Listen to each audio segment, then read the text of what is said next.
The early morning air was crisp and cold as Prince William stepped out of the black Range Rover. His breath formed small clouds in the chilly October air. Beside him, Catherine carefully adjusted her navy blue coat and smoothed down her hair. The wind was stronger than expected, and she did not want to look unprepared for what lay ahead. Windsor Castle stood tall and proud behind them, with its ancient stone walls telling stories of centuries past. But today was not about history or tradition. Today was about something much more urgent and real. The couple had received urgent reports from their staff just 3 days earlier. Devastating floods had swept through the northern counties, leaving thousands of families homeless and desperate. William looked at his watch. It was 7:30 in the morning. They had arrived earlier than planned because Catherine had barely slept the night before. She kept thinking about the families they were going to meet. She had seen the news reports on television showing muddy water rushing through living rooms and people standing on rooftops waiting for rescue. The images had stayed with her long after she turned off the television. The security team moved quietly around them, checking every corner and shadow. Detective Inspector James Morrison had been protecting the royal family for 12 years, but he had never seen such determination in their eyes. Usually royal visits were carefully planned events with specific schedules and protocols. But this morning felt different. The prince and princess had insisted on coming despite advice from senior palace officials who worried about the crowds and the emotional intensity of the situation. As they walked toward the castle gates, William could hear voices in the distance. At first it was just a low murmur, like the sound of wind through trees. But as they got closer, the voices became clearer and more distinct. There were hundreds of people gathered outside the gates. Some were sitting on blankets spread across the cold ground. Others stood in small groups talking quietly among themselves. Many held handmade signs with messages written in bold black letters. Catherine felt her heart begin to race. She had attended many royal engagements over the years, but something about this gathering felt different. These were not the usual royal watchers who came to wave flags and take photographs.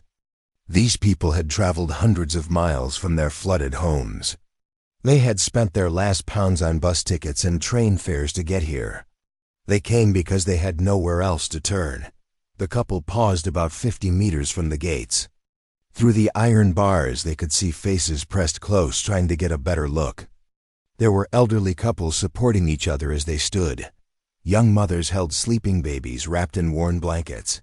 Teenagers sat cross-legged on the ground looking tired and confused. Children who should have been in school on this Tuesday morning instead held their parents' hands tightly. William noticed a small girl about 6 years old sitting on her father's shoulders. She wore a bright red jacket that was too big for her, and her dark hair was tied back with a simple elastic band. She was holding a piece of cardboard with words written in colored pencils. The sign read, "We lost our house, but we still have hope." The innocence in her eyes made William feel something deep in his chest that he had never experienced before during a royal duty. Catherine saw the same little girl and felt tears beginning to form in her eyes. She quickly blinked them away, knowing that photographers were watching her every move. But the emotion was too strong to completely hide. This was not about politics or public relations. This was about real people facing real problems. These families had lost everything they owned in a matter of hours when the rivers burst their banks and the flood water came rushing through their communities. The security briefing that morning had been thorough but unsettling. The floods had been the worst in over 50 years. Entire villages had been evacuated. Schools and hospitals had been closed. Emergency shelters were overcrowded and running out of supplies. Many families were staying in their cars or sleeping rough because there was simply nowhere else to go. The government had promised aid, but the wheels of bureaucracy moved slowly while people suffered in the cold and wet. Detective Inspector Morrison approached the couple with a serious expression on his face. He had been in contact with local police forces throughout the night. The crowd outside the gates had been growing since 4 in the morning. People had been arriving on buses from all across the northern counties. Some had walked for miles carrying their few remaining possessions in plastic bags and old suitcases. The original plan had been for a brief walkabout lasting no more than 30 minutes. The couple would shake hands with a few selected representatives from the flood-affected areas. They would make some sympathetic comments to the media and then return to their official duties. It was supposed to be a standard royal response to a natural disaster, visible enough to show they cared, but controlled enough to avoid any complications. But standing there looking at the faces pressed against the gates, both William and Catherine knew that their original plan would not be enough. These people had not traveled all this way for a quick handshake and a photo opportunity. They had come because they needed to be heard. They needed someone with influence and authority to listen to their stories and understand what they were. Going through. Catherine reached out and took William's hand. She could feel the tension in his fingers as he struggled with the decision they both knew they had to make. The palace officials would not be happy. The security team would be concerned about crowd control. The media would analyze every word and gesture. But none of that seemed important compared to the human need they could see in the faces beyond the gates. Morning sun was getting higher and the shadows were beginning to shorten. Soon the crowd would grow even larger as more buses arrived from the affected areas. The time for careful planning and measured responses had passed. This was a moment that called for authentic human connection and genuine compassion. William squeezed Catherine's hand and nodded toward the gates. They both understood without speaking that they were about to step into something that would change them forever. The heavy iron gates began to creak open, slowly making a deep groaning sound that seemed to echo across the courtyard. William and Catherine stood side by side, watching as the gap between the gates grew wider. On the other side, hundreds of faces pressed forward, eager to get closer to the royal couple. The security guards formed a protective line, but they could feel the emotional energy radiating from the crowd. Catherine took a deep breath and stepped forward first. Her navy blue heels clicked against the stone pathway as she approached the opening. The crowd fell silent for a moment, as if they could not believe this was really happening. Then a woman near the front began to cry softly. The sound carried through the morning air and seemed to give permission for others to show their emotions too. The first person Catherine encountered was an elderly woman with silver hair and deep lines around her eyes. She wore a thick woolen coat that had seen better days, and her hands were shaking as she reached out. Her name was Margaret Thompson, and she had lived in the same house for 62 years. 3 weeks ago, the river near her village had burst. Its banks and the rushing water had taken everything she owned. Margaret looked directly into Catherine's eyes and began to speak in a trembling voice. She told the princess about watching her furniture float away through the front door. She described how the water had risen so quickly that she barely had time to grab her medication and a few photographs before neighbors helped her climb onto the roof. She had watched from above as 60 years of memories disappeared under the muddy brown water. Catherine listened without interrupting. She did not offer quick solutions or empty promises. Instead, she reached out and took Margaret's weathered hands in her own. The gesture was simple, but it broke down the formal barriers that usually existed between royalty and ordinary people. Margaret felt truly seen and heard for the first time since the disaster had destroyed her life. Behind Margaret stood a young man named David Collins. He was only 28 years old, but he looked much older because of the stress and exhaustion he had been carrying. David had a 7-year-old son named Tommy who had special needs. Their house had been specially adapted with ramps and safety equipment to help Tommy move around safely. When the floods came, all of that was destroyed. David told William about carrying Tommy through chest-deep water to reach higher ground. He described the terror in his son's eyes and how Tommy kept asking why their house was full of water. The little boy did not understand why they could not go home or why all his toys were gone. David had been sleeping in his car for 2 weeks because the emergency shelters were not suitable for a child with Tommy's needs. William's face showed the pain he felt hearing this story. He knelt down to speak directly with Tommy, who was hiding behind his father's legs. The little boy was wearing clothes that were clearly too big for him, donated items from a charity collection. William spoke softly, asking Tommy about his favorite toys and what he liked to do for fun.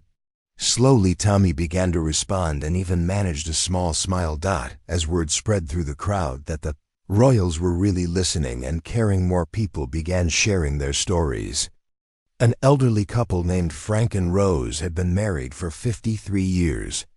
They had raised 4 children in their small cottage and had been looking forward to celebrating their golden wedding anniversary next year. Now they were staying in a church hall, sleeping on thin mattresses and eating meals prepared by volunteers. Rose told Catherine about losing her wedding dress, which she had kept carefully preserved in tissue paper for over 5 decades. She had planned to pass it down to her granddaughter someday. The dress, along with all their wedding photographs and family heirlooms, had been ruined by the floodwater. Rose began to cry as she spoke about feeling like her whole history had been washed away. Catherine felt her own eyes filling with tears. As she listened to Rose, she understood that material possessions could be replaced, but memories and sentimental items could not. The princess hugged Rose gently and told her that love and family bonds were stronger than any flood water. She promised that Rose and Frank's story would not be forgotten and that help would come to rebuild their lives. A young mother named Sarah approached with her baby daughter Emma, who was only 8 months old. Sarah explained that she was a single parent who had been working 2 jobs to support her child. The floods had destroyed the small flat where they lived, and Sarah had lost her job because the shop where she worked had been badly damaged. She was now completely dependent on charity and government assistance. Sarah told Catherine about the guilt she felt for not being able to provide properly for Emma. She worried about the baby getting sick from living in temporary accommodation. She was afraid that social services might think she was not capable of caring for her daughter. The stress was overwhelming, and Sarah admitted that some days she did not know how to keep going. Catherine listened to Sarah's story with deep compassion. As a mother herself, she could understand the fierce protective instincts that drove Sarah to worry about her daughter's welfare. The princess assured Sarah that being a good mother was not about having perfect circumstances, but about loving and caring for your child no matter what challenges life brought.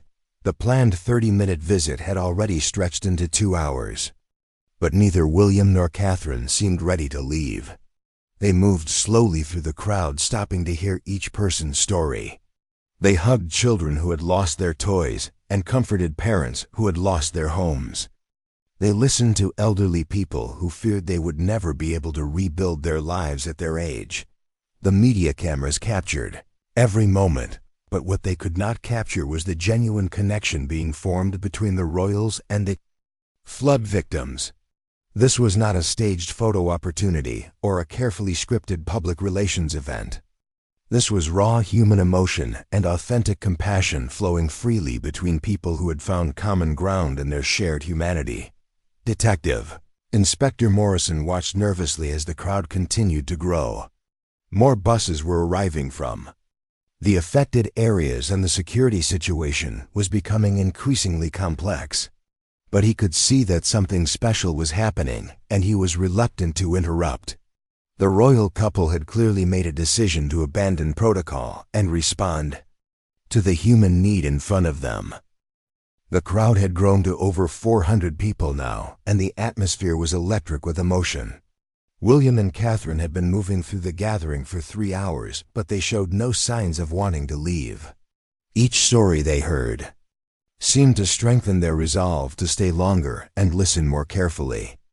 The palace officials standing nearby looked increasingly worried about the schedule, but neither royal seemed to care about their other appointments. Teenage girl named Lucy approached Catherine with obvious nervousness. She was 16 years old and had been studying for her important exams when the floods destroyed her school and her family home. Lucy carried a water-damaged textbook in her hands, and her school uniform was wrinkled and stained. She had been one of the top students in her class with dreams of becoming a doctor, but now she worried that her education would be interrupted permanently. Lucy told Catherine about trying to study in the emergency shelter, where the lights were dim and the noise never stopped. She explained how difficult it was to concentrate on mathematics and science when families with small children were crying nearby. Her teachers had been relocated to different schools, and she had no idea when or where she would be able to take her exams. The uncertainty was crushing her spirit and making her doubt whether her dreams were still possible. Catherine listened to Lucy with special attention because she remembered being 16 and feeling like the whole world depended on getting good grades. The princess told Lucy that education was important, but it was not the only path to success. She encouraged the girl to stay strong and keep believing in herself, even when everything seemed impossible. Catherine promised to speak with education officials about helping displaced students continue their studies. An older man named George stepped forward using a walking stick to support himself. He was 74 years old and had worked as a carpenter for 50 years before retiring. George had spent his retirement years building beautiful wooden furniture in his workshop behind his house. The floods had destroyed not only his home, but also his workshop and all the tools he had collected over decades of work. George showed William photographs on his phone of the furniture he had made. There were dining tables and rocking chairs and toy chests for grandchildren. Each piece had been crafted with love and skill developed over a lifetime of working with wood. George explained that losing his tools felt like losing part of his identity. He had planned to teach his grandson the carpentry trade, but now he had nothing left to pass on. William examined the photographs carefully and praised George's craftsmanship. The prince told George that skills and knowledge could never be destroyed by flood water.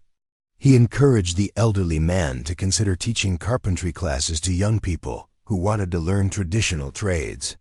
William suggested that sharing his expertise might be even more valuable than the tools he had lost. A family of 5 approached together, looking exhausted and overwhelmed. The parents were named Michael and Jennifer, and they had 3 children aged 4, 8, and 12. They had been living in their car for 2 weeks because there was no emergency accommodation available for a family their size. The children were missing school, and the parents were struggling to maintain any sense of normal routine. Jennifer told Catherine about trying to keep the children clean and fed while living in their small car. She described the difficulty of finding public toilets and safe places to park overnight. The youngest child had developed a cough from sleeping in the cold car, and Jennifer was worried about taking him to a doctor because they had no permanent address. The family felt invisible and forgotten by the system that was supposed to help them. Catherine was deeply moved by Jennifer's story, and she immediately called her private secretary over. She instructed him to contact local housing authorities and demand immediate temporary accommodation for the family. The princess also arranged for the children to receive medical attention and educational support. She gave Jennifer her personal phone number and told her to call if they needed anything else. As the afternoon wore on, more buses arrived bringing even more flood victims to the castle gates. The stories became more heartbreaking with each person who stepped forward to speak. There were farmers who had lost their livestock and their land. There were small business owners who had watched their shops fill with water and mud. There were families who had lost pets and elderly people who had lost their independence. William found himself talking to a group of teenagers who had formed their own support network after losing their homes. They called themselves the Flood Fighters, and they had been helping elderly neighbors and families with young children. Despite their own losses, these young people had chosen to focus on helping others rather than dwelling on their own problems. Their resilience and compassion impressed William deeply. The teenagers told William about organizing food drives and clothing collections for flood victims. They had been sleeping in a youth center and spending their days volunteering at emergency shelters. One girl named Emma had been using social media to coordinate relief efforts and connect people who needed help with those who could provide it. Another boy named Jake had been teaching younger children to read and write in the shelter to help them keep up with their education. William was amazed by the maturity and selflessness of these young people. He told them that they were showing the kind of leadership and community spirit that would help their towns recover and rebuild. The prince arranged for them to meet with government officials who were coordinating the disaster response. He wanted to make sure their voices were heard and their suggestions were taken seriously. The media coverage of the event was unlike anything seen before at a royal engagement. News cameras captured intimate moments of genuine human connection that broke through the usual formality of royal protocol. Social media platforms were flooded with images and videos of William and Catherine embracing flood victims and listening to their stories with obvious compassion and concern. The hashtag Flood Heroes began trending worldwide as people shared the stories they were hearing from Windsor Castle. Donations to flood relief charities increased dramatically as the public responded to the raw emotion they were witnessing. Politicians began making statements about increasing aid to flood victims and improving emergency response procedures. Catherine noticed that her navy blue coat was now muddy from hugging so many people who had been living in difficult conditions. Her carefully styled hair was disheveled from the wind, and her makeup had been washed away by tears. But she had never felt more proud of her role as a member of the royal family. This was what public service was supposed to be about: connecting with people in their time of greatest need and using privilege and influence to make a real difference in their lives. The afternoon sun was beginning to set, casting long golden shadows across the castle grounds. William and Catherine had been with the flood victims for nearly 6 hours now, and their emotional energy was both drained and renewed by every story they heard. The crowd showed no signs of diminishing as more people continued to arrive from the affected areas throughout the day.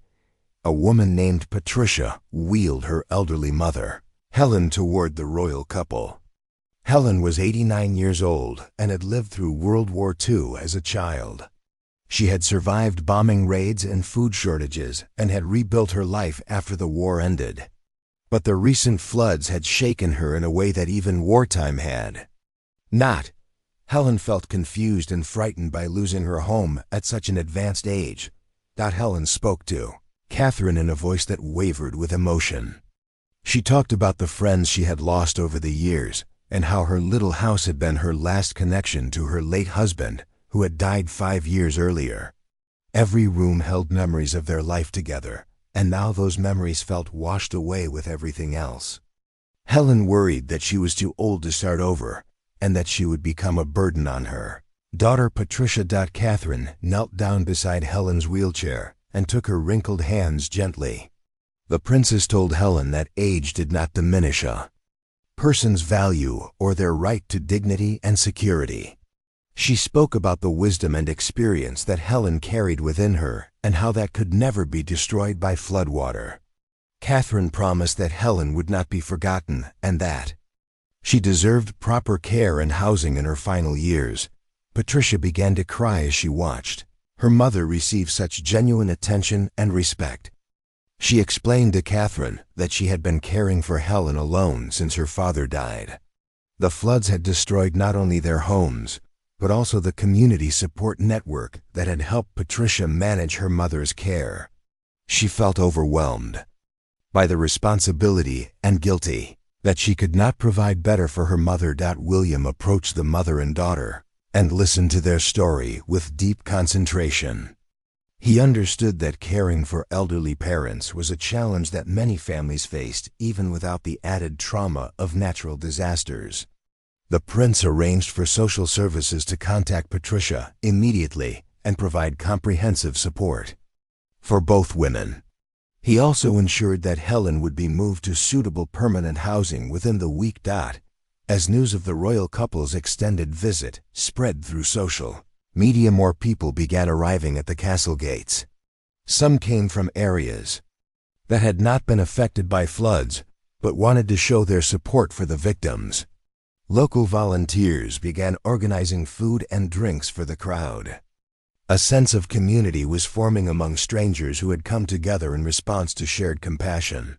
A group of children from a local school arrived carrying handmade cards and drawings for the flood victims. They had spent their art class creating colorful pictures with messages of hope and encouragement. The children moved through the crowd, handing out their artwork and bringing smiles to faces that had been marked by sorrow and stress. Their innocent generosity reminded everyone that kindness could flourish even in the darkest times. William noticed a man standing alone at the edge of the crowd, looking hesitant to approach. His name was Robert, and he was a military veteran who had served 3 tours of duty in Afghanistan. Robert had been struggling with post-traumatic stress disorder since returning from combat, and the floods had triggered memories of destruction and loss that he thought he had learned to manage. Robert told William about watching the floodwater rise and feeling the same helplessness he had experienced during enemy attacks overseas. The chaos and uncertainty had brought back nightmares and anxiety that interfered with his ability to cope with the disaster. Robert was ashamed that he needed help and worried that people would think he was weak for not being able to handle the situation better.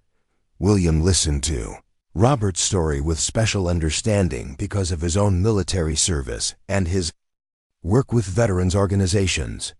The prince told Robert that seeking help was a sign of strength, not weakness, and that trauma could affect anyone regardless of their background or training. William arranged for Robert to receive immediate mental health support and connected him with other veterans who had faced similar challenges.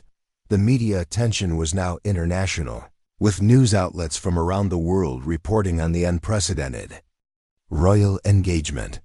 But what made the coverage different was the focus on the individual stories rather than on royal protocol or fashion choices. Journalists found themselves moved by the genuine emotions they were witnessing, and many began contributing to flood relief efforts themselves. Catherine encountered a young couple named James and Maria, who had been married for only 3 months when the floods destroyed their first home together. They had saved for years to buy their small house and had been looking forward to starting their family there. The disaster had not only taken their home, but also their sense of security and optimism about the future. Maria told Catherine about the wedding gifts that had been ruined by the floodwater, including handmade quilts from her grandmother and family photographs that could never be replaced. She worried that the trauma of losing everything so early in their marriage would damage their relationship. James held her hand tightly as she spoke, trying to offer comfort, while dealing with his own feelings of failure at not being able to protect their home. Catherine spoke to the young couple about the strength that could come from facing challenges together. She told them that material possessions could be replaced, but love and partnership were more valuable than any house or furniture. The princess shared her own experience of the importance of supporting each other through difficult times and building a life based on shared values rather than material wealth. As evening approached, palace officials began making urgent calls about the disrupted schedule. The royal couple had missed 3 official appointments, and their evening engagement would need to be canceled.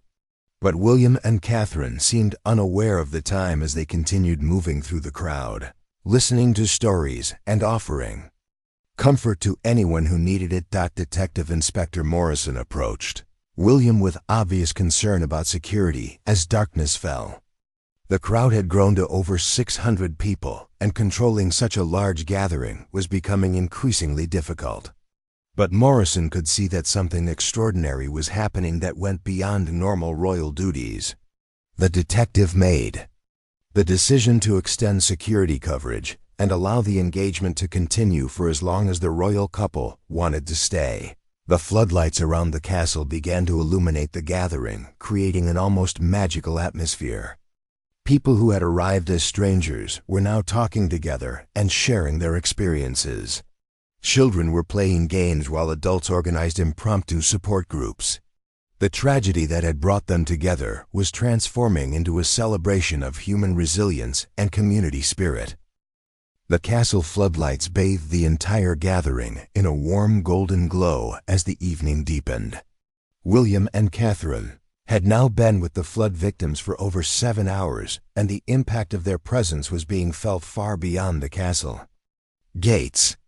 Social media was alive with videos and photographs of their interactions, and the hashtag #TearsAtTheGates was trending in over 30 countries around the world. A young journalist named Rachel, who had been covering the event for a major television network, found herself putting down her camera and joining the relief efforts instead. She had been moved by watching the royal couple abandon all protocol to genuinely connect with people in crisis. Rachel began helping elderly visitors find places to sit and making sure children had food and water. Other journalists were doing the same thing, creating an unprecedented situation where the media became part of the story rather than just observers. Catherine noticed a quiet woman sitting alone on a bench near the castle wall. Her name was Elizabeth, and she was a nurse who had been working at the local hospital when the floods hit. Elizabeth had stayed at her post for 3 days straight, helping evacuate patients and coordinate medical care. She had not slept or eaten properly during the crisis and had barely thought about her own losses until the emergency was over. Elizabeth told Catherine about coming home after those 3 exhausting days to find her house completely destroyed. Everything she owned was gone, including the medical textbooks she had collected over 15 years of nursing career. But what hurt most was losing the letters and cards from patients who had thanked her for her care over the years. Those personal messages had meant more to her than any material possessions. Catherine was deeply moved by Elizabeth's selflessness and dedication. The princess told her that true heroes were people who put others' needs before their own, even in the darkest moments. Catherine arranged for Elizabeth to receive recognition from the Nursing Association and helped her get financial support to replace her medical books and equipment. She also promised that Elizabeth's story would be shared to inspire others. As the evening progressed, William found himself in conversation with a group of local business owners who had lost their shops and restaurants in the floods. They were worried not just about their own financial losses, but about the impact on their employees and the wider community.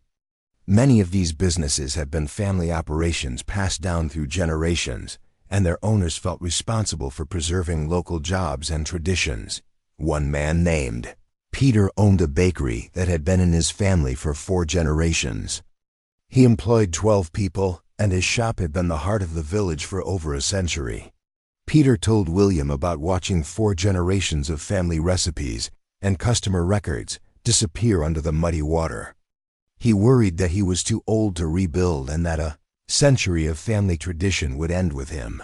William listened carefully to Peter's concerns and those of the other business owners. The prince understood that small businesses were often the backbone of rural communities, and that their loss could have effects that lasted for generations. William promised to speak with government officials about fast-tracking financial assistance for small businesses and reducing bureaucratic barriers to rebuilding. The crowd began to organize itself into smaller groups based on common experiences and needs. Elderly people gathered together to share wisdom about resilience and recovery. Parents formed support networks to help their children cope with trauma and disruption. Teenagers created social media groups to coordinate volunteer efforts and keep in touch with new friends they had made during the day. Local priest named Father Michael approached William and Catherine to thank them for bringing hope to his community. He explained that many people had lost faith after the floods and were questioning whether God had abandoned them. But seeing the royal couple spend their entire day listening and caring had restored people's belief that they were not alone in their struggles. Father Michael told them about the prayer service he had held the previous Sunday, where people were too heartbroken to sing hymns or recite familiar prayers. But today he had watched those same people laughing with children and making plans to rebuild their lives. The priest said that witnessing genuine compassion in action had reminded his congregation that love and kindness were still powerful forces in the world. As the evening grew later, Catherine found herself thinking about her own children and how she would explain this day to them. She realized that her role as a mother had given her deeper understanding of the family she had met. Every parent she had spoken with shared the same fierce love and protective instincts that drove her own daily decisions. The floods had not changed that love, but had made it more visible and powerful. William was having similar thoughts about the responsibility he would one day inherit as king. This day had shown him that true leadership meant being present during people's darkest moments and using whatever influence he had to make their lives better. The formal ceremonies and state occasions seemed less important now compared to the direct human connections he had experienced. A group of musicians who had lost their instruments in the floods began singing together without accompaniment. Their voices rose into the night air, carrying songs of hope and resilience that seemed to speak for everyone present. Other people joined in, even if they did not know all the words, creating a spontaneous choir that filled the castle grounds with beautiful music. The final person Catherine spoke with was a little girl named Sophie, who had been waiting patiently all day for her turn to meet the princess. Sophie was only 5 years old, but she had something important to say. She told Catherine that she wanted to be a princess too, so she could help people who were sad and scared, just like Catherine had done today. Catherine knelt down to Sophie's level and told her that she did not need a crown or a title to be a helper and healer in the world. The princess explained that kindness and compassion were available to everyone, and that small acts of caring could make huge differences in people's lives. She encouraged Sophie to always look for ways to help others and to remember that being royal meant serving people, not being served by them. As midnight approached, William and Catherine finally began to say their goodbyes to the crowd, but they did not leave empty-handed. They carried with them hundreds of stories and faces that would stay in their memories forever. The flood victims gave them small gifts and handmade cards, expressing gratitude for a day that had changed their lives. The royal couple walked slowly back through the castle gates, knowing that they too had been transformed by what they had experienced. They had discovered that their greatest power came not from their titles or positions, but from their willingness to connect authentically with people in need. The tears at the gates had washed away pretense and protocol, revealing the simple truth that compassion shared freely could heal hearts and rebuild communities.